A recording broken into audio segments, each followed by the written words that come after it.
Hi there. I'm back with you to give you one more great recipe that you can make at home, completely unprocessed. Today we're going to make raw veggie flax wraps. And I came up with this recipe because I was a little bit frustrated online trying to find some wraps that I could make that were gluten-free, wheat-free, grain-free, nut-free. I wanted to have a vegetable-rich wrap that was very tasty and really functional, and I came up with this veggie flax blend. So this is appropriate for people that are following a raw foods diet. This is great for anyone that is dealing with allergies or is vegan, vegetarian. This is a flatbread or a wrap recipe that you can use to really make little sandwiches or wraps, and there's a lot of flavor in it as well. So let me show you the ingredients here, exactly how I put this together. It's simple. It's actually disguisingly simple. It's carrots is the main ingredient. I've got an onion here for you, flaxseed, ground flaxseed, and that's something that if you don't know where to find it, I actually got mine at Costco. But a lot of times in grocery stores you can find flaxseed in the baking, like the bread aisle with other flours, or sometimes the cereal aisle next to oatmeal and wheat germ and some of those ingredients. So you might have to hunt around for it. Ask somebody at the grocery store that you see, just to find out what shelf it might be on. Sometimes it's refrigerated. In health food stores it's often refrigerated because it's a fragile type of seed that once it's milled you want to keep it refrigerated if the package is open. So there could be a few locations where you would find it, but it's commonly in a lot of grocery stores now. I actually have, for flavoring, I helped add garlic powder, and if you're doing a raw version of this, you could just use regular garlic cloves. You don't have to use the powdered garlic, but I just had the powdered garlic for convenience.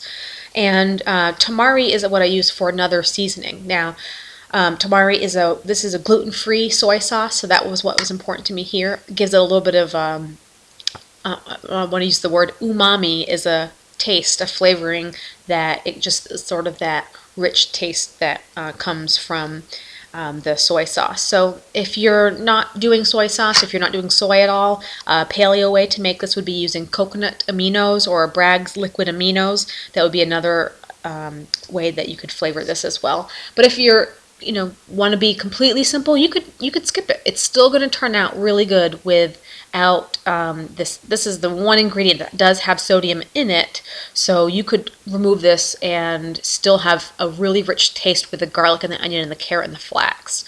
You could add a little bit of salt to it if you wanted to, or pepper, but I think it adds, and I'm not using a lot, I'm only using about a tablespoon, but I think it adds a lot to the recipe. But again, we've got 1, 2, 3, 4, 5 ingredients here. So the first step is to throw together, I have 3 carrots really, and 3 large carrots and the 1 onion. I kind of chop it up and I put it into the food processor. So the food processor is key. You're going to need one to get the carrots and the onion to the consistency that you need to make this spreadable. So after 30 seconds in a food processor, it starts to look like this. It almost looks like baby food. You've got 3 large carrots and 1 onion chopped up, all combined to a pulp. This is a great stage.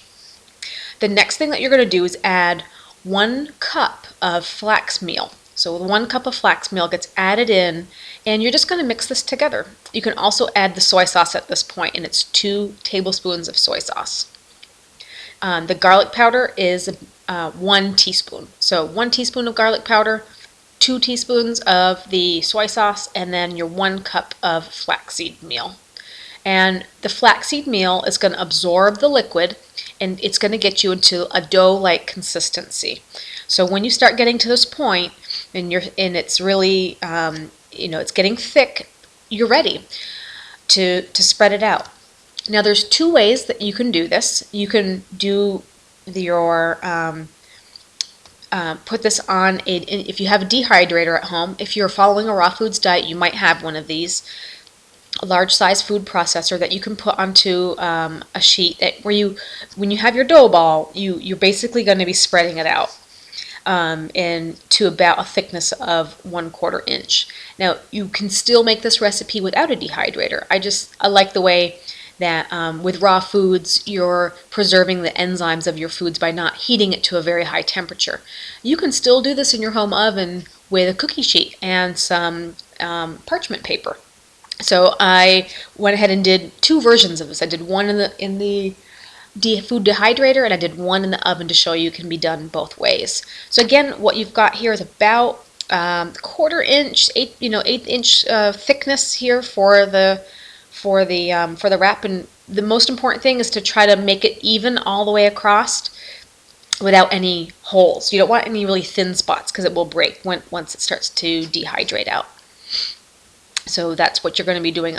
In the recipe makes about 2 balls, so you can make 1 tray or 2 cookie trays like this, or 2 dehydrator trays that I showed you previously. So the next step is to keep an eye on it. And in the food dehydrator, I have it at about 120 degrees. And after a couple of hours, you start to get dried out on the top.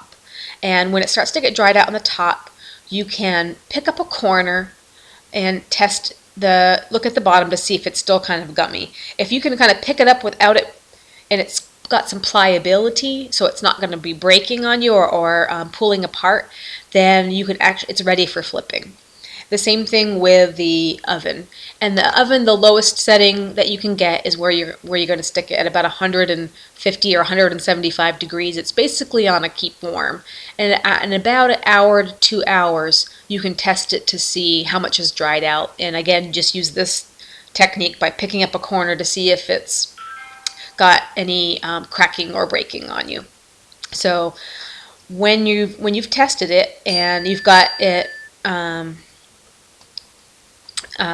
dried out, you can actually flip it over. Now this is the tricky part. With a food dehydrator, you have a sheet that you're just going to have to kind of pick it up and do one quick flip so it's upside down, and then you slowly peel back the film that you have in your food dehydrator. Now with the oven, it's the same thing. You just kind of do a flip and then peel back the parchment paper kind of slow. It's a delicate process, but if you're careful and go kind of slow, you won't poke any holes in it. And if you do poke a hole, sometimes at this stage you can still mush together some of the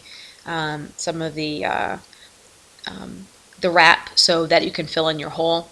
And then you just pop it back into the oven. And about another hour to 2 hours, it dries out the other side. And same thing with the food dehydrator. The food dehydrator is at a lower temperature because I'm trying to keep it at under 120 degrees, so it does take a little bit longer. Maybe the whole cycle is 4 hours. But this is free time. You don't have to stand there and watch it. You can be doing other things. So really the prep time in this recipe is about 3 minutes. You're spreading it out and into your tray, and that's a little bit more, you're trying to be a little bit more cautious. But overall kitchen, the time that you're spending on this is you can be doing other things while it's dehydrating out. So when it comes out of the dehydrator ready, you'll be able to tell because the edges start to curl up, and that's just telling you that it's really dried out and it's ready for cutting. You can kind of press in the middle with your finger to see if it's super mushy. That means you might have some thick spots, but it's ready for cutting when you start to see these edges curl up. And if you made it pretty uniform, having a few soft spots is fine. It doesn't have to be crispy. The whole thing won't be crispy. You don't want it to be. In fact, after you cut it, you can cut it into squares of maybe what you might use for a sandwich or what you might use for a wrap.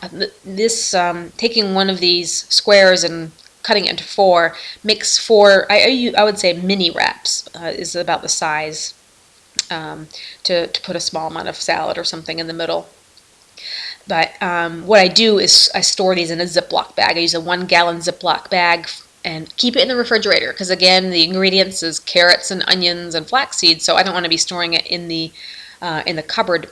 There's no there's no preservatives in this bread, so keeping it in the fridge is essential.